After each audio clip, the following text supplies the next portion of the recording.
Good morning, students. Before classes commerce గురించి మనం discuss చేసుకున్నాం. ఇప్పుడు మనం దేని గురించి అంటే ఏంటి, Tally with GST applications. Tally with GST అప్లికేషన్స్లో మనకి ఏముంటాయంటే అండి 5 యూనిట్స్ ఉంటాయి. ఎన్ని యూనిట్స్ ఉంటాయి? 5 యూనిట్స్ ఉంటాయి. ఈ 5 యూనిట్స్ మనం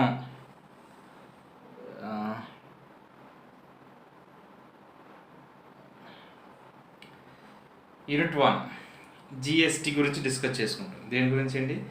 GST. Introduction to GST.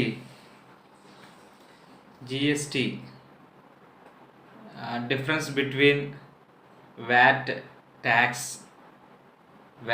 జిఎస్టీకి difference, taxes submit under GST పరిధిలోకి ఏమొస్తాయి. తర్వాత యూనిట్ 2లో జిఎస్టీ ట్రాన్సాక్షన్స్, యూనిట్ 3లో జిఎస్టీ ఇన్వాయిసెస్, ఇలా యూనిట్ 4 రిటర్న్స్, యూనిట్ 5 ఇలా మీకు 5 యూనిట్స్ ఉంటాయండి. ఇది కూడా మీకు ఏంటంటే common for BCom computer applications and BCom computer applications active paper. ఓకేనండి, ఇది యాక్టివ్ పేపర్. కామర్స్ ఒకటి, టాలీ విత్ జిఎస్టీ ఒకటి, మీకు 2 ఉంటాయని ఆల్రెడీ డిస్కస్ చేసాం. టాలీ విత్ జిఎస్టీ కూడా 5 యూనిట్స్ ఉన్నాయి. యూనిట్స్ అండి 5 యూనిట్స్ అనే వాటికి ఉన్నాయన్నమాట. ఇప్పుడు మనం జిఎస్టీ గురించి డిస్కస్ చేసుకుంటాం. ఏంటండి జిఎస్టీ? అసలు జిఎస్టీ అంటే ఏంటి? ఇవన్నీ అసలు జిఎస్టీ అంటే ఏంటి క్లియర్గా చెప్పాలంటే, టాలీ అనేది ఇదంతా కూడా జిఎస్టీ గురించి డిస్కస్ చేస్తాం. టాలీ ఆల్రెడీ కొంతమందికి టచ్లో ఉండొచ్చు, కొంతమందికి లేకపోవచ్చు. అయితే ఇప్పుడు ఏంటంటే అండి,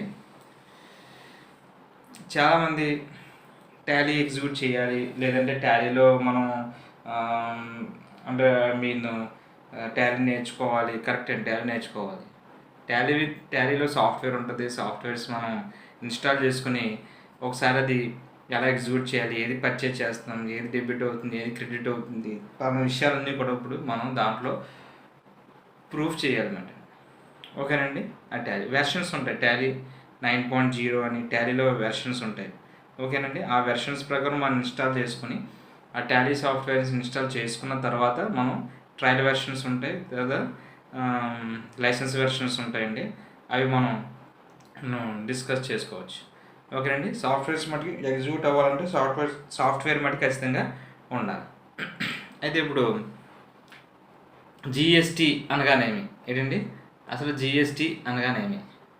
జిఎస్టీ అంటే ఇక్కడ మీకు క్లియరెన్స్ లేదండి. జిఎస్టీలో ఇక్కడ మీకు జిఎస్టీ అంటే ఏంటంటే goods and services tax. GST అంటే ఏంటంటే గూడ్స్ అండ్ సర్వీసెస్ ట్యాక్స్. అంటే ఇది ఈ జిఎస్టీ అనేది ఎప్పుడు దీన్ని అమల్లోకి వచ్చింది, అప్పటి వరకు ఉండేది అంటే ఇది జిఎస్టీ అనేది ఒకే దేశానికి ఒకే పన్ను. ఓకేనండి. ఒకే దేశానికి ఒకే పన్ను అంటే ఇప్పటి వరకు బిఫోర్ డిఫరెంట్ స్టేట్స్ డిఫరెంట్గా పన్ను విధించుకోండి, కానీ అలా కాదు. ఒకే స్టేట్ పరిధిలో ఒకే సెంటర్లో ఓకేనండి ఒకే పన్ను అవలంబిస్తారన్నమాట. అదేంటంటే అది జిఎస్టీ. ఈ జిఎస్టీ ఎప్పుడు అంటే ఎప్పుడు ఇండియన్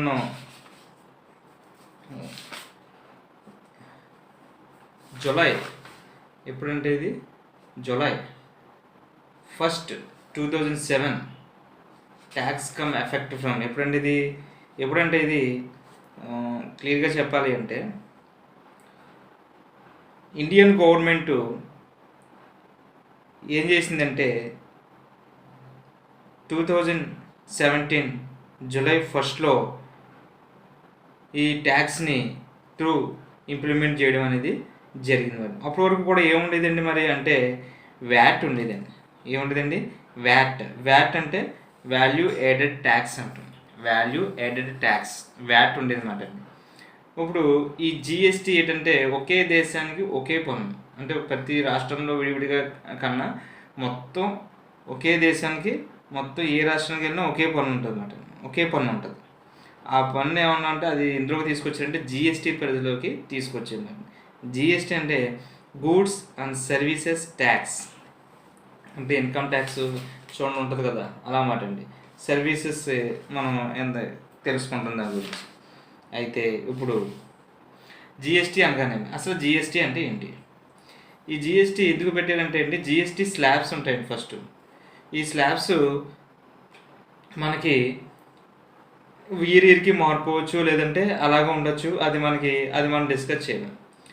అంటే ఈ స్లాబ్స్ ఎన్ని రకాలుగా ఉంటుందంటే, goods and services are divide into 5 different tax or slabs ప్రకారం ఉంటుంది అన్నమాట. ఏంటంటే 5 రకాలు అనేటువంటి స్లాబ్స్ ఉంటాయి. 0%, 5%, 12%, 18%, 28%.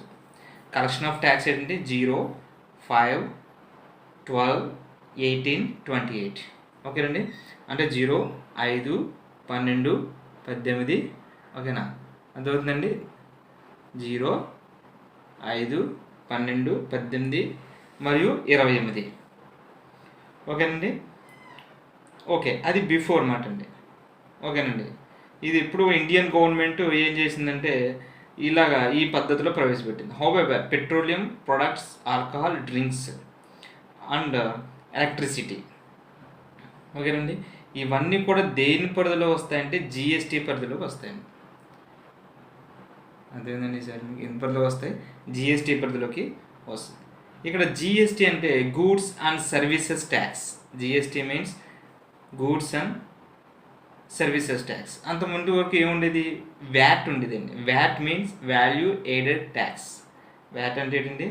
Value added tax. వ్యాట్ ఉండేమాట. అంటే వ్యాట్ అంటే ఇవ్వండి, ఇది వ్యాట్ మాట, వాల్యూ యాడెడ్ ట్యాక్స్, వ్యాట్ ఉండేది.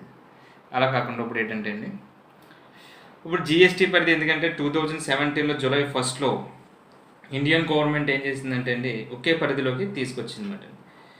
India on the supply of goods and services. ఏంటి, ఏం ట్యాక్స్ ఇది? Indirect tax. ఏం ట్యాక్స్ అండి ఇది? Indirect tax. Goods and services GST is an indirect tax are used to India on the supply of goods and services. It is a comprehensive multi-stages destinations based. Okay అండి, దాన్ని base చేసుకుని Indian government ఏం చేసిందంటే జిఎస్టీని తీసుకురావడం జరిగింది. ఎప్పుడంటే 2017లో. ఓకేనండి. July 1లో ఏం చేశారంటే tax come info effect from, ఎప్పుడు ఎఫెక్ట్ పెట్టారంటే 1 July 2017 through the implementations of. ఓకేనండి, ఎప్పుడు ఇంప్లిమెంటేషన్ చేశారు? 1 జూలై 2007 త్రూ ఇంప్లిమెంటేషన్స్ అనేది చేశారు. 2017లో ఒకే పన్ను, దేశం అందరికీ ఒకే పన్ను ఉండేలాగా తీసుకొచ్చారు. అయితే ఇప్పుడు జిఎస్టీ అంటే ఏంటి? ఫస్ట్ డిస్కస్ చేసుకునే ముందు జిఎస్టీ భారతదేశంలో పరోక్ష పన్నుల సంస్కరణ ద్వారా జిఎస్టీ అతిపెద్ద పన్ను విధంగా ఏర్పడింది. పరోక్ష ఇండైరెక్ట్. ఓకేనండి, ఇండైరెక్ట్, డైరెక్ట్. ఓకే, జిఎస్టీ అనేది వస్తువులు మరియు సేవలపై విధించే ఏకపన్ను విధానం. చెప్పాను కానీ ఒకే పన్ను, ఏకపన్ను, ఒకే పన్ను ఉంటుంది అన్నమాట. వస్తువులు మరియు సేవలు.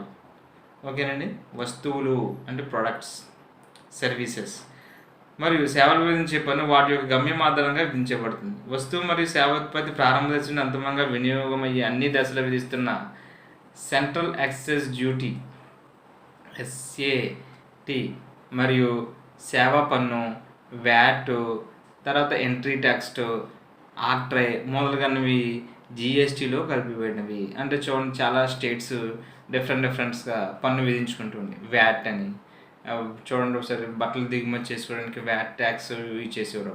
ట్యాక్స్ ఎంత పడుతుందని చెప్పేసి అప్పట్లో కూడా మనకి ఇబ్బందిగా జరిగింది. తర్వాత సేవా పన్ను, తర్వాత exchange duty, central exchange duty.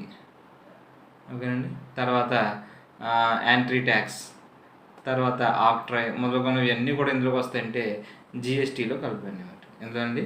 GST. అయితే దీని యొక్క ప్రాముఖ్యత ఏంటంటే ఉమ్మడి జాతీయ మార్కెట్ మార్గం ఏర్పడుతుంది. జాతీయ నేషనల్ వైజ్ మొత్తం కూడా ఉమ్మడిగా ఉంటుంది అన్నమాట అండి. ఎవరికైనా డిఫరెంట్గా విడి తీసుకోవడానికి ఉండదు. ఈసారి ఉమ్మడి జాతీయ మార్కెట్కి ఎలా ఉంటుందండి? మార్గం ఏర్పడుతుంది. తర్వాత ఇది ఓకేనా. తర్వాత నెక్స్ట్ ఓకే, ఒకసారి చూడండి, ఉమ్మడి జాతీయ మార్కెట్కు మార్గం ఏర్పడుతుంది. సెకండ్ ఏంటంటే స్వదేశీ విదేశీ మార్కెట్లో స్వదేశీ విదేశీ మార్కెట్లో గిరాకీ మరియు పోటీతత్వం అనేది ఏమవుతుందంటే సమకూర్చబడుతుంది. దీని యొక్క ప్రాముఖ్యత ఏంటంటే ఫస్ట్ నేషనల్ వైజ్ అంతా కూడా సులభం అయిపోద్ది, ఒకటే రేటు ఉమ్మడిగా ఉంటుంది. తర్వాత స్వదేశీ విదేశీ మార్కెట్లో మన ఉత్పత్తుల గిరాకీ మరియు పోటీతత్వం అనేది పెరుగుతుంది. ఓకేనండి, ఇవి మనం డిస్కస్ చేసుకుంటాం. అంటే జిఎస్టీ పని అర్థమైంది కదా. ముందు వరకు డ్యూటీస్ ఉండి సెంట్రల్ ఎక్సైజ్ డ్యూటీ అని, సేవా పన్ను అని, వ్యాట్ అని, ఎంట్రీ ట్యాక్స్ యాక్ట్, ఇవన్నీ కూడా ఎందులో ఉండే జిఎస్టీ రాకముందు ఇవన్నీ ఉండేమాట. అయితే ఇవన్నీ కలిపి ఎందులో కలిపి ఏంటంటే జిఎస్టీలోకి విలీనం అవడమే జరిగిందన్నమాట అండి. ఒకే పన్ను ఒకే ట్యాక్స్ అంటారు కదా, అలా మాట. తర్వాత ఇక్కడ మనం తెలుసుకున్నట్లయితే ఇక్కడ మనం ప్రాముఖ్యత తెలుసుకుంటున్నాం కదండి. ప్రాముఖ్యత ఏంటి? ఫస్ట్ ఏం చెప్పుకున్నాం? ప్రాముఖ్యతలో ఫస్ట్ ఉమ్మడి జాతీయ మార్కెట్ మార్గం ఏర్పడుతుంది. స్వదేశీ విదేశీ మార్కెట్లో మన ఉత్పత్తులు గిరాకీ మరియు పోటీతత్వం అనేది పెరుగుతుంది. తర్వాత మూడోది ఏంటంటే జిఎస్టీ వల్ల వినియోగదారులకు వనగూడ అతిపెద్ద లాభం ఏంటంటే ఇందులో పన్ను భారం తగ్గిపోవడం సరుకులపై, అంటే ప్రొడక్ట్పై మనకి ట్యాక్స్ అనేది తగ్గుతుంది. ఇది ఎందుకంటే అండి ఆర్థిక అభివృద్ధి దారితీస్తుంది. నేను జిఎస్టీ ప్రవేశపెట్టడానికి కారణం ఏంటంటే ఫైనాన్షియల్గా ఇంప్రూవ్మెంట్ అవ్వడానికి ఇది ఉపయోగపడుతుంది అన్నమాట. జిఎస్టీ అనేది ఇండియన్ గవర్నమెంట్ అనేది ప్రవేశపెట్టడం అనేది జరిగిందన్నమాట. పన్ను పరిధి, వాణిజ్య పరిమాణాల పెరుగుదల, మెరుగైన పన్ను చెల్లింపుల వలన కేంద్ర రాష్ట్ర ప్రభుత్వాలకు ఆదాయం పెరుగుతుంది. దీనివల్ల ఏంటంటే central goods and services tax అని ఒకటి ఉంటుందండి. తర్వాత స్టేట్ సర్వీసెస్ ట్యాక్స్ అని రెండు ఉంటాయి. వీటి ఆదాయం పెరగడం కోసం ఏంటంటే ఇంప్రూవ్మెంట్ అవ్వడం కోసం, ఆర్థిక అభివృద్ధి అవ్వడం కోసం ఈ జిఎస్టీని పెట్టడం అనేది జరిగింది. లాస్ట్ ఇయర్గా చెప్పేసరికి అంతిమంగా పారదర్శక కారణంగా పన్ను అమలు సులభతరం ఉంటుంది. అంతిమంగా చెప్పండి, క్లియర్గా చెప్పాలంటే పారదర్శకంగా ఉంటుంది. తర్వాత జిఎస్టీ అనేది ఒకే దేశం ఒకే పని కాబట్టి ఇద్దరు రాష్ట్రాల్లో ఒకలా ఉండదు ఇంకేసారి. ఓకేనండి. అంటే జిఎస్టీ వల్ల మనం ఏం నేర్చుకున్నాం అంటే జిఎస్టీ ముందు ఉన్నటువంటి ట్యాక్స్ అన్నీ కూడా జిఎస్టీలో కలిపేయడం జరిగింది. ముందు ఏం ట్యాక్స్లు ఉండి ఎక్సైజ్ డ్యూటీ ట్యాక్స్, సేవా పన్ను, వ్యాట్, ఎంట్రీ ట్యాక్స్, ఇవన్నీ కూడా మొత్తం ఎందుకు ఒకే పరిధిలో తీసుకొచ్చాయి. మొత్తం అన్నీ కూడా జిఎస్టీలో కలిపారు. ఈ జిఎస్టీ పరిధిలో ప్రాముఖ్యత ఏంటంటే ఉమ్మడి జాతీయ మార్కెట్కు సులభంగా మార్గం ఏర్పడుతుంది. నేషనల్ వైజ్ అన్నమాట, మార్కెట్ బిజినెస్ చేస్తారు. కాంపిటీషన్స్ అనేది పెరుగుతుంది. తర్వాత వినియోగదారులకు లాభం ఏంటంటే మెయిన్ ఫైనాన్షియల్గా బాగుంటుంది. తర్వాత పన్ను భారం తగ్గిపోతుంది, అంటే కాస్ట్ అనేది అంటే ట్యాక్స్ అనేది తగ్గుతుంది. వాణిజ్య పరిమాణాలు ఇప్పుడు వరకు నేర్చుకున్నాం. ఈ కామర్స్ డిస్కస్ చేసుకున్నాం. ఈ కామర్స్ అంటే ఎలక్ట్రికల్ కామర్స్ అని మనం డిస్కస్ చేసుకున్నాం కదండి. అటువంటి వాణిజ్యపరమైన సంబంధించిన విషయాల్లో కూడా ఇది ట్యాక్స్ అనేది పెరుగుదల ఉంటుంది అన్నమాట అండి. ఓకేనండి. తర్వాత ఒక రకంగా చెప్పాలంటే ఇది సులభంగా పనిచేస్తుంది అని చెప్తాను, అంతిమంగా యూజ్ అవుతుంది. అది దానివల్ల ప్రయోజనాలు ఏంటంటే ఫస్ట్ క్యాస్కేడింగ్ ప్రభావాన్ని తొలగిస్తుంది. తర్వాత చిన్న వ్యాపారులు మరియు సర్వీస్ ప్రొవైడర్స్ మినహాయింపులు ఇస్తారు. చిన్న వ్యాపారులు అంటే ఈది వ్యాపారులు, తర్వాత స్మాల్ బిజినెస్ చేసుకునే వాళ్ళు మినహాయింపులు ఇస్తారన్నమాట. తర్వాత ఆన్లైన్ ఏరా అంటే ఆన్లైన్లో చూడండి, నమోదు పత్రం ప్రభుత్వ కార్యాలపై ఆధారపడడం అవసరం లేదు. ఇప్పుడు చూడండి ప్రతిదీ ఆన్లైన్లో మనం పెట్టేసుకుంటాం, అప్లై చేసుకుంటాం. ఓకేనండి. తర్వాత పెరిగిన నియంత్రణ ఈ దీని యొక్క ప్రాముఖ్యత గురించి చెప్పాలంటే ఫస్ట్ ఇందులో 4 పాయింట్స్ ఉంటాయండి. ఎన్ని పాయింట్స్ ఉంటాయి? 4 పాయింట్స్ ఉంటాయి. క్యాస్కేడింగ్ ప్రభావం తొలగిస్తుంది. క్యాస్కేడింగ్ అంటే ఇందులో వివరణ మరియు సంఖ్యాత్మక ఉదాహరణలతో ఇది పన్నుల క్యాస్కేడింగ్ ప్రభావం తొలగిస్తుంది. ఇది ఒక మార్గంలో క్యాస్కేడింగ్ అనేది టేబుల్ పన్ను పద్ధతిని తగ్గించి ఒక సాధారణ జాతీయ మార్కెట్ కోసం దారితీస్తుంది. చెప్పాం కదండి, డిఫరెంట్గా కాకుండా కూడా మొత్తం జాతీయ మార్కెట్ అంతా కూడా ఒకే విధంగా ఉండేటట్టు చూస్తున్నమాట అండి. తర్వాత చిన్న వ్యాపారులు మరియు సర్వీస్ ప్రొవైడర్స్ మినహాయింపులు. చిన్న వ్యాపారం స్మాల్ బిజినెస్ చేసేవాడికి జిఎస్టీ ట్యాక్స్ ఉంటుంది కదా, ఆ జిఎస్టీ ట్యాక్స్ అనేది వాళ్ళు చిన్న చిన్న బిజినెస్ పెట్టి చిన్న చిన్న వ్యాపారులు కూడా జిఎస్టీ ఇస్తే కనుక ఇంకా వాళ్ళకి ఇబ్బందిగా ఉంటుంది కాబట్టి వాటిని మినహాయించారు. వాళ్ళని కాకుండా ప్రస్తుత వ్యాట్ నిర్మాణం 5 లక్షల రూపాయలు చెల్లించాల్సి ఉంటుంది. రాష్ట్రం మీద ఆధారపడిన పన్నులో ఒక వైవిధ్యం ఉండవచ్చు. అదేవిధంగా సేవా పన్ను కోసం సేవా ప్రొవైడర్లు 10 లక్షలు మినహాయించబడ్డాయి. వస్తువులు మరియు సేవా పన్ను జిఎస్టీ కింద పరిమితిని 20 లక్షలు, పరిమితి ఎంతండి 20 లక్షలు. అందువల్ల చిన్న వర్తకులు మరియు సర్వీస్ ప్రొవైడర్కు 20 లక్షలు నిర్ధారించడం అనేది. అంటే ఇప్పుడు జిఎస్టీ అనేది బిగ్ అంటే మధ్యతరగతి వ్యాపారస్తులు కానీ లేదంటే సర్వీస్ ప్రొవైడర్స్ కానీ సర్వీస్ ప్రొవైడ్ చేసేవారు కానీ మినహాంపులు ఇస్తారు ఇందులో. దీనివల్ల ఏంటంటే ప్రస్తుత వ్యాట్ నియమం ప్రకారం 5 లక్షల రూపాయలు చెల్లించాల్సి ఉంటుంది. ప్రతి వ్యాట్కి ఎంతండి 5 లక్షలు. అది రాష్ట్రం మీద ఆధారపడిన వల్ల ఒకే వైవిధ్యం ఉండవచ్చు. అదేవిధంగా సేవా పన్ను కోసం సేవా ప్రొవైడర్లు 10 లక్షలు మినహాయింపిస్తారు. దేనికి? అది సేవా పన్ను కోసం. వస్తువులు మరియు సేవల పన్ను కింద పరిమితిని మొత్తం జిఎస్టీ పరిధిలోకి వస్తే కనుక ఆ పరిమితి ఎంత ఇచ్చారంటే ఇప్పుడు 20 లక్షలు ఇచ్చారు. ఎంతండి 20 లక్షలు. అందువల్ల ఈ చిన్న వర్తకులు మరియు సర్వీస్ ప్రొవైడర్కు 20 లక్షలు నిర్ధారించడం అనేది. ఎంతండి 20 లక్షలు. మూడోది ఆన్లైన్ నమోదు పత్రం పొందడం ప్రభుత్వ గారిపై ఆధారపడవలసిన అవసరం లేదు. ఇప్పుడు మనం ఫర్ ఎగ్జాంపుల్ ఇప్పుడు మనం ఏదైనా ఫామ్ ఫిలప్ చేయాలనుకున్న ఫామ్ ప్రతిదానికి మనం ప్రభుత్వ ఆఫీసులకు వెళ్ళవలసి వస్తుంది. అలా కాకుండా ఆన్లైన్లో మనం పైన వెబ్సైట్ తెలిసిందనుకోండి, దానికి సంబంధించిన ఫామ్ ఉందనుకోండి, ఆ ఫామ్ మనం నెట్లో డౌన్లోడ్ చేసుకుని మనం డీటెయిల్స్ అనేవి ఇచ్చుకోవచ్చు అన్నమాట. తర్వాత పెరిగే నియంత్రణ అంటే దాని మీనింగ్ ఏంటి చూడండి ఒకసారి. భారతదేశంలో సరిగ్గా నియంత్రించిన వివిధ రంగాలు ఉన్నాయి. జిఎస్టీ అమల్లోకి వస్తున్నది మరియు ఎలక్ట్రానిక్ గోళంలో ఖాళీని కనుగొన్న ప్రతిదాన్ని వాటిని నియంత్రించడం మరియు వారి చర్యలకు జవాబుదారీగా ఉండడం సులభం. అంటే ఏంటి? మన ఇండియా వైజ్ చూసుకుంటే కనుక నియంత్రించిన వివిధ రంగాల్లో పెరిగిన అంటే రేటు మన కాస్ట్ అనేది పెరిగిపోతూ ఉంటుంది అన్నమాట. అలా హైయెస్ట్ కాస్ట్ ఎవరెస్ట్ వచ్చిన వాళ్ళు దానికి రేట్లు పెంచేసుకుంటూ ఉంటారు. జిఎస్టీ అమల్లోకి వస్తున్నది మరియు ఎలక్ట్రానిక్ గోళంలో ఖాళీని కనుగొన్న ప్రతిదాన్ని వాటిని నియంత్రించడం. అంటే ఎలా అయితే రేటు చూడండి, ఫర్ ఎగ్జాంపుల్ రేట్ హై కాస్ట్కి ఎప్పుడు వెళ్ళిపోతూ ఉంటుంది అన్నమాట. దాన్ని నియంత్రించాలంటే ప్రతిదాన్ని జిఎస్టీ అమలు తీసుకొస్తారు. అప్పుడు ఎప్పుడు కూడా ఒకే రేట్లో ఉంటుంది అన్నమాట. వాటిని నియంత్రించడం కోసం వాటి చర్యలకు ఇది జిఎస్టీ ఎలా ఉంటుంది అంటే జవాబుదారంగా ఉంటుంది అన్నమాట. అంటే ఎవరెస్ట్ వచ్చినట్టు వాళ్ళు రేట్ పెంచేసుకుని దానికి కాస్ట్ అయితే బయింగ్ సెల్లింగ్ అలా చేయడం ఉండదు. జిఎస్టీ పరిధిలో ఖచ్చితంగా వచ్చి తీరుతుంది. ఈ విధంగా జిఎస్టీ వల్ల ప్రయోజనాలు జిఎస్టీ వల్ల ప్రయోజనాలు 4 టైప్స్ ఉంటాయి. ఆ 4 టైప్స్ కేస్కేడింగ్ ప్రభావాన్ని తొలగిస్తుంది. చిన్న వ్యాపారులకి మినహాంపు, సర్వీస్ ప్రొవైడర్కి మినహాంపులు ఇస్తారు. ఆన్లైన్ ఎలా ఉంటుంది. తర్వాత నియంత్రణ, రేట్లు పెరిగిపోతున్నాయి అనుకోండి, దానికి నియంత్రణగా జిఎస్టీ ఎలా ఉంటుందంటే జవాబుదారీగా ఉంటుంది అన్నమాట. ఈ విధంగా మనం డిస్కస్ చేసుకున్నాం. ఇప్పుడు జిఎస్టీలో చాలా డిఫరెంట్ ట్యాక్సెస్ ఉంటాయి. స్టేట్ గూడ్స్ సర్వీసెస్ ట్యాక్స్ అని, తర్వాత CGST central service goods and services tax, తర్వాత ఇంటిగ్రేటెడ్ సర్వీసెస్ ట్యాక్స్.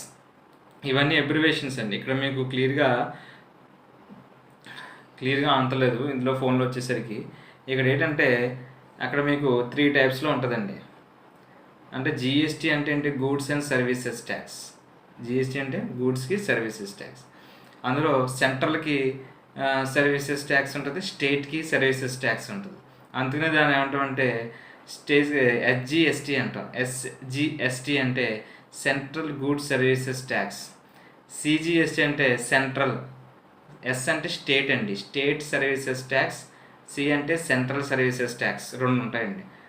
ఈ ట్యాక్స్ డివైడ్ అయి ఉంటాయి. తర్వాత ఐజిఎస్టీ, తర్వాత integrated goods and services tax. ఇలాగా 3 రకాలుగా దీన్ని విభజించడం అనేది ట్యాక్స్ పరిధిలోకి వస్తుంది. అంటే రాష్ట్ర పరిధిలోకి, సెంట్రల్ పరిధిలోకి, తర్వాత ఇంటిగ్రేట్ చేయబడి ఉంటుంది మనకి ట్యాక్స్. ఇప్పుడు ఇక్కడ మనం జిఎస్టీ యొక్క ప్రధాన లక్షణాలు ఏంటి? జిఎస్టీ ప్రధాన లక్షణాలు. జిఎస్టీ యొక్క లక్షణాలు అంటే వస్తువుల తయారీపై పన్ను ప్రస్తుత భావనకు వ్యతిరేకంగా వస్తువులు మరియు సేవల అమ్మకం జిఎస్టీ వర్తించదు. దేనికి వర్తించదు? వస్తువుల తయారీపై పన్ను ప్రస్తుత భావనకు వ్యతిరేకంగా వస్తువులు మరియు సేవలపై అమ్మకంపై జిఎస్టీ వర్తించదు. నెక్స్ట్ ఏంటంటే 2.2 జిఎస్టీ ఆధారిత ఆదాయ పన్ను ప్రస్తుతం ఆధారిత పన్ను ఉంటుంది. అండ్ దీని మెయిన్ ఏంటంటే ఇది జిఎస్టీ దేని మీద ఆధారపడి ఆదాయ పన్ను ఆధారంగా మెయిన్ ఇంపార్టెంట్. ఇది జిఎస్టీ ఆధారిత ఆదాయ పన్ను ఆధారంగా ఆధారిత పన్ను అనేది ఉంటుంది. ఓకేనండి. తర్వాత ఇది ఒక ద్వంద్వ జిఎస్టీ, అంటే 2 రకాలుగా ఉంటుంది. కేంద్రం విధించిన జిఎస్టీని సిజిఎస్టీ అని పిలుస్తారు. కేంద్రం విధించిన జిఎస్టీ అంటే సిజిఎస్టీ అంటే central goods and services tax. ఓకేనండి. 2 రకాలుగా ఉంటుంది జిఎస్టీ. తర్వాత రాష్ట్రాలు విధించిన ట్యాక్స్ని ఏమంటారంటే ఎస్జిఎస్టీ అని అంటారు. చెప్పాను, ఆల్రెడీ డిస్కస్ చేసుకున్నాం. అంటే జిఎస్టీ అనేది 2 రకాలుగా వర్గీకరించడం అనేది జరిగింది. ఓటీటీ సిజిఎస్టీ, 2 ఎస్జిఎస్టీ. ఓకేనండి. CGST, SGST. సిజిఎస్టీ అంటే central goods and services tax, SG అంటే state goods and services tax. Okay అండి. ఈ 2 రకాలు ఉంటాయి మరి. ఇందులో ఐజిఎస్టీ ఏంటంటే integrated goods and services tax. ఇదేంటంటే వస్తువులు లేదా సేవలు అంతర్రాష్ట్ర సరఫరాపై విధించబడుతుంది. వస్తువులు లేదా సేవలు అంతర్రాష్ట్ర సరఫరాపై విధించబడుతుంది. అంటే ఇక్కడ మనం ఎన్ని చేద్దాం? జిఎస్టీ అనేది 3. అంటే ఫస్ట్ సిజిఎస్టీ అంటే central goods and service tax ఉంటుంది. తర్వాత state goods and services tax ఉంటుంది. ఎస్జిఎస్టీ అంటే states goods and services tax. Integrated అంటే మరి ఐజిఎస్టీ అంటే integrated IGST means integrated goods and services tax. ఇది వస్తువులు లేదా సేవలు అంతర్రాష్ట్ర సరఫరాపై విధించబడుతుంది. అంతర్రాష్ట్ర సరఫరాపై ఈ ఐజిఎస్టీ అనేది విధించబడుతుంది. ఇది కేంద్రం ద్వారా సేకరించబడుతుంది. అంటే ఐజిఎస్టీ దేనిలోకి పరిధిలోకి వెళ్తుంది అంటే ఓ రకంగా కేంద్రం ద్వారా ఈ సేకరించబడుతుంది అన్నమాట. ఈ వస్తువులు లేదా సేవలను దిగుమతి ఇంటర్ స్టేట్ సప్లైగా పరిగణిస్తుంది. మరియు కస్టమ్స్ విధులకు అదనంగా ఐజిఎస్టీకి లోబడి ఉంటుంది. దేనికి లోబడి ఉంటుంది అంటే ఇంటిగ్రేటెడ్ గూడ్స్ అండ్ సర్వీసెస్ ట్యాక్స్లోకి లోబడి ఉంటుంది. ఏది కస్టమ్ విధులకు కానీ లేదంటే స్టేట్ సప్లైగా పరిగణించడం ఉన్న కూడా ఈ 2 కూడా దేంట్లో అంటే ఇంటిగ్రేటెడ్ గూడ్స్ అండ్ సర్వీసెస్ లోబడి ఉంటాయి అన్నమాట. తర్వాత నెక్స్ట్ పాయింట్ ఏంటంటే జిఎస్టీ ప్రస్తుతం క్రింది పన్నులకు భర్తీ చేస్తుంది మరియు కేంద్రం ద్వారా సేకరించబడుతుంది. అంటే జిఎస్టీ క్రింది పన్నులను భర్తీ చేస్తుంది మరియు కేంద్రం ద్వారా కూడా సేకరించబడుతుంది. అంటే కేంద్రం ద్వారా సేకరించబడేవి ఏంటి? సెంట్రల్ ఎక్సైజ్ డ్యూటీ, ఎక్స్చేంజ్ అదనపు విధులు మినహా, తర్వాత సర్వీస్ ట్యాక్స్, తర్వాత సివిడి. ఓకే అండి. తర్వాత వ్యాట్కి బదులు దిగుమతులపై విధించిన ఎస్సిఎస్డి. అంటే ఇదంతా కలిపి ఒక పాయింట్ అండి. తర్వాత మీకు దీని కంటిన్యూషన్ ఏంటంటే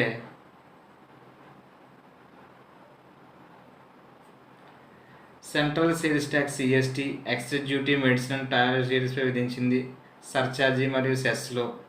తర్వాత జిఎస్టీ పరిధిలో రాష్ట్రాల పన్నులు. ఇప్పుడు ఏంటంటే మనం తెలుసుకున్నది ఇక్కడ డిఫరెన్స్ ఏంటంటే ఇదంతా ఏంటండి కేంద్రం ద్వారా సేకరించబడేది. ఓకేనండి. మరి ఇదేంటంటే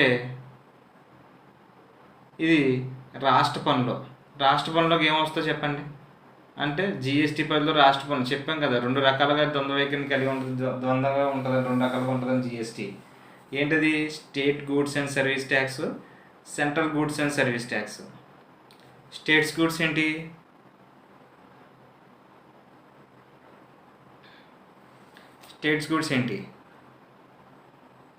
స్టేట్ గూడ్స్ అంటే ఏం చెప్పండి ఇక్కడ.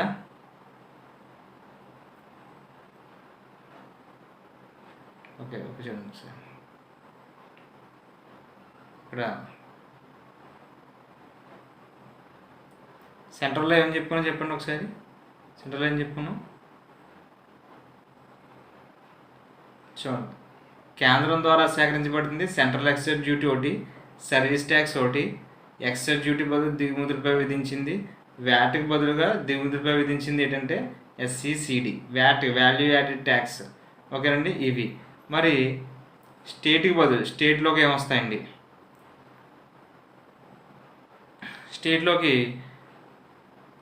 వ్యాట్ సేల్స్ ట్యాక్స్, వినోదం పన్ను, లగ్జరీ పన్ను, లాటరీ బెట్టింగ్ మరియు జోదనంపై పన్నులు, సర్చార్జీ సెస్లు, ఇవన్నీ కూడా దేని పరిధిలోకి వస్తాయంటే రాష్ట్ర పన్నులు మాట. జిఎస్టీ పరిధిలో ఉన్నటువంటి రాష్ట్ర పన్నులు ఏంటవి? వ్యాట్ సేల్స్ ట్యాక్స్, తర్వాత వినోద పన్ను, తర్వాత ఏంటండి, తర్వాత లగ్జరీ పన్ను, ఏంటండి లగ్జరీ పన్ను, తర్వాత లాటరీ బెట్టింగ్ మరియు జోదాలపై పన్నులు, తర్వాత సర్చార్జీ సెస్లు. ఈ చూడండి ఒకసారి, అదో వినోద పన్ను, ఇదిగోండి వ్యాట్ సేల్స్ ట్యాక్స్, వినోద పన్ను, లగ్జరీ పన్ను, లాటరీ బెట్టింగ్ మరియు జోదాలంపై పన్నులు, సర్చార్జీ సెస్లు, ఇవన్నీ కూడా రాష్ట్ర పరిధిలోకి వస్తాయి. ఓకే అండి. జిఎస్టీ పరిధిలో ఏం చెప్పుకున్నాం? జిఎస్టీ పరిధిలో రాష్ట్ర పన్నులు మాట అండి. ఎన్ని ఉన్నాయి ఇవి? వ్యాట్ ఆర్ సేల్స్ ట్యాక్స్, వినోద పన్ను, లగ్జరీ పన్ను, లాటరీ బెట్టింగ్ మరియు జోదాలపై పన్నులు, సర్చార్జీ సెస్లు, ఇవి జిఎస్టీ పరిధిలో రాష్ట్ర పన్నులు. మరి జిఎస్టీ పరిధిలో కేంద్రం పన్నులు ఎన్ని ఉన్నాయంటే ఇవన్నీ పైన ఉన్నాయి చూసారా, జీ అని చూడండి. సెంట్రల్ ఎక్సైజ్ డ్యూటీ, తర్వాత సర్వీస్ ట్యాక్స్, తర్వాత ఎక్సైజ్ డ్యూటీ బదులు దిగుమతులపై విధించింది సివిడి, తర్వాత వ్యాట్ బదులుగా దిగుమతులపై విధించింది ఎస్ఏసిడి. ఇవన్నీ ఏంటండి? తర్వాత central tax, sales tax, excise duty మెడిసిన్ల టాయిలెటరీస్పై విధించింది, సర్చార్జీ మరియు సెస్లు. ఈ జీ వరకు కూడా ఉన్నటువంటి ఇవన్నీ కూడా కేంద్ర రాష్ట్ర పరిధిలో కేంద్ర పన్నులు. ఇవి వచ్చేసరికి రాష్ట్ర పన్నులు. డిఫరెన్స్ చూశారు కదండి ఇప్పటి వరకుని, అది క్లియర్గా మీరు తెలుసుకోవాలి. అంటే కేంద్రం విధించిన పరిధిలో ఒక జిఎస్టీ పరిధిలో రాష్ట్ర పన్నులు ఉంటాయి. జిఎస్టీ పరిధిలో ఉన్నటువంటి కేంద్ర పన్నులు 2 టైప్స్లో ఉంటాయి మేడం. ఆ 2 టైప్స్ మనం డిస్కస్ చేసుకున్నాం. ఇప్పుడు 9 మానవ వినియోగం, విద్యుత్ మరియు రియల్ ఎస్టేట్కి మధ్య మినహాయింపు అన్ని వస్తువులు మరియు సేవలకు జిఎస్టీ వర్తిస్తుంది. దేని? మానవ వినియోగం, విద్యుత్తు మరియు రియల్ ఎస్టేట్కు మద్యం మొదలుగున్నవి మినహాయింపు అన్ని వస్తువులు సేవలకు జిఎస్టీ వర్తిస్తుంది. వాళ్ళు మినహాయింపు ఇచ్చారు. మినహాయింపు అన్ని వస్తువులు మరియు సేవలకు జిఎస్టీ అనేది వర్తిస్తుంది. ఇక లాస్ట్, మినహాయించబడిన వస్తువులు మరియు సేవల జాబితా ఉంచబడుతుంది. అనుగుణంగా మరియు సాధ్యత వరకు కేంద్ర రాష్ట్రాలకు అనుగుణంగా ఉంటుంది. ఓకేనండి. తర్వాత క్రెడిట్ కింది పద్ధతిలో ఉపయోగించడం అనుమతించబడుతుంది. సిజిఎస్టీ యొక్క ఐటీసీ, సిజిఎస్టీ అంటే central goods and service tax, integrated goods and service tax చెల్లింపులు ఆ క్రమంలో అనుమతి. మళ్ళీ స్టేట్కి సంబంధించిన ఇంటిగ్రేటెడ్ సర్వీస్ ట్యాక్స్, మళ్ళీ సెంట్రల్కి సంబంధించిన ఇంటిగ్రేటెడ్ యొక్క సర్వీస్ ట్యాక్స్ చెల్లింపులకి అనుమతి ఉంది. ఈ కోసం ఐటీసీ క్రమంలో అంటే ఇన్పుట్ ట్యాక్స్ క్రెడిట్ క్రమంలో అనుమతి ఇవ్వడం అనేది జరిగిందన్నమాట. అంటే ఇదంతా దేని గురించి డిస్కస్ చేసుకున్నాం అంటే ఒక లక్షణాలండి. ఇవన్నీ కూడా దేని గురించి అంటే దేని గురించి మనం క్వశ్చన్ డిస్కస్ చేసుకున్నాం అంటే ఇవన్నీ కూడా జిఎస్టీ యొక్క ప్రధానమైన లక్షణాలు. ఇవన్నీ కూడా ఈ లక్షణాల గురించి మనం డిస్కస్ చేసుకున్నాం. లక్షణాల్లో ఏంటి? ఎవరికి పన్ను ఏ రాష్ట్రానికి పడుతుంది, అదే రాష్ట్రాల్లో పన్ను ఏమేమి పడుతుంది, సెంటర్లో ఏమేమి పడుతుంది, సిజిఎస్టీ అంటే ఏంటి, ఎస్జిఎస్టీ అంటే ఏంటి, ఐజిఎస్టీ అంటే ఏంటి, ఈ విధంగా లక్షణాలు మనం తెలుసుకున్నాం అన్నమాట. ఓకేనండి. అంటే కేంద్రం ద్వారా జిఎస్టీ సేకరించబడుతుంది ఏంటి, రాష్ట్రం ద్వారా సేకరించబడుతున్నవి ఏమి ఉన్నాయి, ఖచ్చితంగా చదవాలి. ఓకేనండి. అంటే జిఎస్టీ పరిధిలో రాష్ట్ర పన్నులు ఏంటి, జిఎస్టీ పరిధిలో సెంట్రల్ అంటే కేంద్రం పన్నులు ఏంటి, అవి మనం తెలుసుకున్నాం. ఇవి ఎస్ఏ అండి, చాలా ఇంపార్టెంట్. ఓకేనండి. అసలు ఇక్కడ మనం ఇంకో విషయం ఏంటంటే ఇక్కడ క్వశ్చన్ ఏ విధంగా ఇస్తారంటే మనం నేర్చుకున్న క్వశ్చన్ ఏంటంటే ఫస్ట్ జిఎస్టీ అనగానే దాని ప్రాముఖ్యత నేర్చుకున్నాం.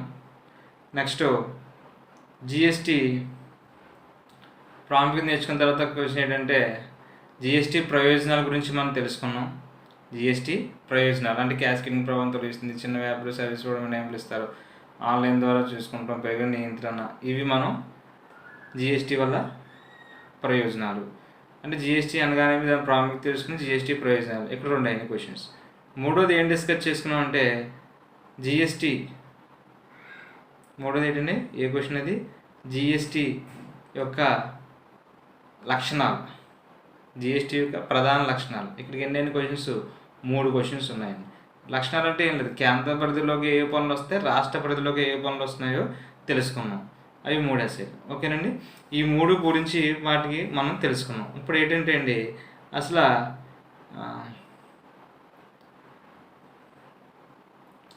విలువ ఆధారిత పన్ను, వాల్యూ యాడెడ్ ట్యాక్స్ మరియు వస్తు సేవల పన్ను మధ్య తేడాలు ఏంటి, ఈ గురించి మనం డిస్కస్ చేసుకుంటాం. అంటే విలువ ఆధారిత పన్ను గురించి అంటే వ్యాట్ గురించి, జిఎస్టీ గురించి మనం ఇప్పుడు డిస్కస్ చేసుకుంటాం. ఓకేనండి, అంటే బిఫోర్ క్లాసెస్ అన్నీ ఇప్పుడు మనం ముందు అంతా చెప్పుకున్నది అంతా కూడా దేని గురించి డిస్కస్ చేసుకున్నాం అంటే, మనం జిఎస్టీ అంటే ఏంటి, దాని ప్రాముఖ్యత ఏంటి, జిఎస్టీ వల్ల ప్రయోజనాలు ఏంటి, ఓకేనండి, జిఎస్టీ లక్షణాలు ఏంటి, ఇవి మనం డిస్కస్ చేసుకున్నాం. అవన్నీ కూడా మీకు స్క్రీన్ మీద చూపించాను. ఇప్పుడు ఏంటండి, విలువ ఆధారిత పన్ను వ్యాట్ మరియు వస్తు సేవల పన్ను జిఎస్టీ మధ్య తేడాలు ఏంటి. వ్యాట్ అంటే ఏంటి, ఫస్ట్ పాయింట్, దానికి చూడండి, ప్రారంభ దశ లేక ఉత్పత్తి ఆధారంగా విధించే పన్ను, వస్తు అమ్మకం ఆధారంగా విధించే పన్ను. ఇదేంటి, గమ్యం ఆధారిత పన్ను, ఏ రాష్ట్రంలో ఏ వస్తువు యొక్క వినియోగం అవుతాయో అక్కడ పన్ను కట్టబడుతుంది. దీనికి డిఫరెన్స్ ఏంటండి, ఏ రాష్ట్రంలో వస్తువు యొక్క వినియోగం అవుతాయో అక్కడ పన్ను కట్టబడుతుంది. ఇదేంటి, ఉత్పత్తి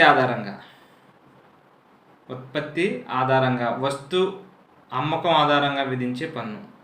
ఇదేంటిది, ఏ రాష్ట్రంలో వస్తువు యొక్క వినియోగం అవుతాయో అక్కడ పన్ను. ఇక్కడ ఏంటంటే ఉత్పత్తి లేదంటే వస్తు అమ్మకం వాల్యూలోని.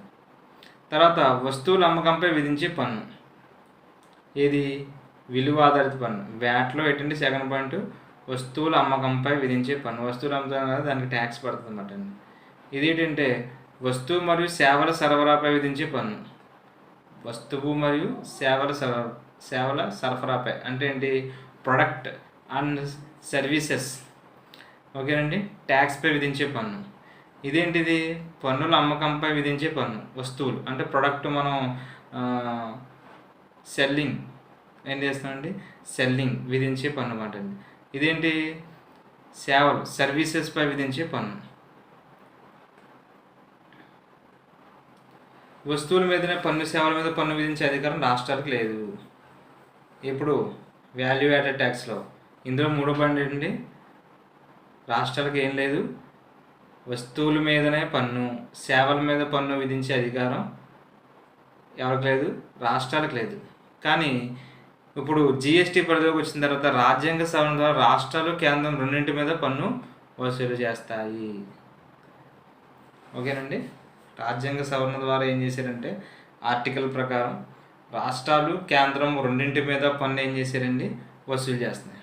కానీ సరే ఫస్ట్లో దానికి అధికారం రాష్ట్రాలకు లేదు, ఇందులో వచ్చేసరికి అధికారం రాష్ట్రాలకు ఉంది. తర్వాత రాష్ట్రాలు వస్తు అమ్మకం పైన, వాటి సరఫరా క్రమం పైన వాల్యూ చైన్ పన్నులు విధిస్తాయి. అంటే చైన్ ప్రాసెస్ మాట. రాష్ట్రాలు వస్తు అమ్మకం పైన, వాటి సరఫరా పైన అంటే సెల్లింగ్ ఆర్ సర్వీసెస్ ఆ క్రమంగా ఉంటాయి కదండి, పనులు కంటిన్యూగా పనులు విధించడం అనేది జరుగుతుంది. మరి ఇదేంటంటే రాష్ట్రాలు మరియు కేంద్రం అంతిమ దశ వరకు అంటే చివరి వరకు కూడా, గమ్యం వరకు అక్కడ చేరేంత వరకు కూడా పన్నులు వసూలు చేస్తాయి. చివరి వరకు, అంతిమ దశ అంటే చివరి వరకు అంటే గమ్యం వరకు ఏం చేస్తాయంటే పన్నులు వసూలు చేస్తాయి. ఇదేంటి, చివరి వరకు. ఇదేంటి, అమ్మకం పైన, వాటి సరఫరా పైన. ఇది చివరి వరకు అంటే అంతిమ దశ వరకు కూడా పన్నులు వసూలు చేస్తూనే ఉంటారు. ఇది ఓన్లీ అమ్మకం పైన మాత్రమే. ఓకేనండి, ఇవి మనం 4 పాయింట్లు ఇందులో డిస్కస్ చేసుకున్నాం. ఇంకా లాస్ట్ 5వ పాయింట్ మనం నెక్స్ట్ క్లాస్లో డిస్కస్ చేసుకుంటాం. చూడండి ఒకసారి మనం ఏం చేసాం. ఫస్ట్ మనం జిఎస్టీ అనగానే జిఎస్టీ ప్రయోజనాలు, జిఎస్టీ వల్ల లక్షణాలు అంటే చాలా ఇంపార్టెంట్. సెంట్రల్ పరిధిలో పనులు ఉంటాయి, స్టేట్ పరిధిలో ఉన్న పనులు ఉంటాయి, దాన్ని డిస్కస్ చేసుకున్నాం. తర్వాత వ్యాట్కి జిఎస్టీకి తేడా ఏంటి, ఇంపార్టెంట్ అండి. ఓకేనా, వ్యాట్కి జిఎస్టీకి తేడా ఏంటి అంటే, ఇంతకుముందు జిఎస్టీకి రాకముందు ఇదంతా కూడా వ్యాట్ ఉండి అని చెప్పుకున్నాం కదా. వ్యాట్ ఇంతకుముందు కూడా వ్యాట్ ఉండదు. VAT means value added tax. GST రానంతసేపు వ్యాట్ ఉపయోగించేవారు. అంటే ఈ వ్యాట్ అనేది జిఎస్టీ రాకముందు ఉందన్నమాట అండి. అర్థమవుతుందా మీకు? ఈ తర్వాత ఇవన్నీ కూడా ఇప్పుడు ఇందులోకి వచ్చేసినాయి, జిఎస్టీలోకి వచ్చేసినాయి. అదే మీకు డిస్కస్ చేశాను ఫస్ట్. ఓకేనండి. చూడండి, అన్ని దశల్లో విధిస్తున్న సెంట్రల్ ఎక్సైజ్ డ్యూటీ, సేవా పన్ను, వస్తువు మరియు సేవల ఉత్పత్తి ప్రారంభ దశ నుండి అంతిమంగా వినియోగమయ్యే, ఓకేనా, ఇదిగోండి, ఉత్పత్తి ప్రారంభ దశ నుండి అంతిమంగా వినియోగమయ్యే అన్ని దశల్లో విధిస్తున్న సెంట్రల్ ఎక్సైజ్ డ్యూటీ, సేవా పన్ను, వ్యాట్, ఎంట్రీ ట్యాక్స్, ఆక్రమణ అన్నీ కూడా ఇందులో కలిపినవి, జిఎస్టీలో కలిపినవి. అంతకుముందు జిఎస్టీ ఉండేది కాబట్టి అసలు జిఎస్టీకి తర్వాత వ్యాట్కి, అంతకుముందు వ్యాట్ ఉండేది కదా, వ్యాట్కి తర్వాత జిఎస్టీకి డిఫరెన్స్ అనేది మనం 4 పాయింట్లు తెలుసుకున్నాం. ఓకేనండి, ఇది మనం తెలుసుకున్నాం. Okay, thank you. నెక్స్ట్ క్లాస్లో ఇది కంటిన్యూషన్ అనేది జరుగుతుంది.